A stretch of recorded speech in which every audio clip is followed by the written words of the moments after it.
Assalamualaikum. Thank you everybody for watching this video. Today I'll show how to make this object in Solidworks software. This is a sheet metal working process. Today I'll show how to make this. So at first I'm going to here file and taking the new. Okay, new file is taken. Then I'm going to select the top plane, normal plane, go to the rectangle and I am sketch it. Okay, I'm taking the smart dimension, then determine it. It will be 7 inch, done. It will be 1 inch, okay, done. Then I'm going to exit it and I'm going to the insert and go to the sheet metal and taking the base flange. Okay, click on the surface and I'm taking it 1, so it will be 0.5. Use the relief ratio, then okay, and it will be 0.06 to 5 inch. Then I'm going to the insert and go to the sheet metal and taking the edge flange, then click on this edge and I'm taking it 1 inch,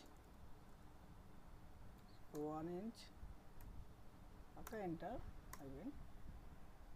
Similarly I'm going here, then go to the sheet metal and taking the edge flange and click on this corner and this edge, then I'm taking it again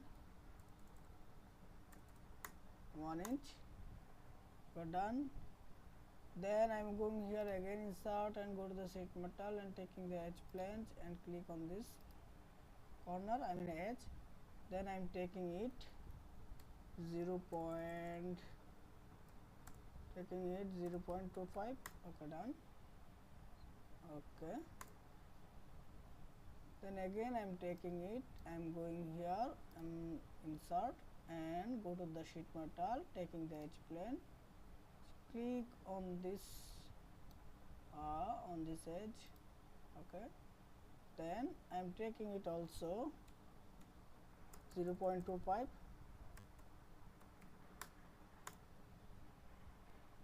okay, done. You are watching it, it's done. Then I'm going here for selecting the materials, I'm going to the metals and I'm taking it galvanized, then shining galvanized is taken, okay, done. You are watching it, or I can change the color, okay.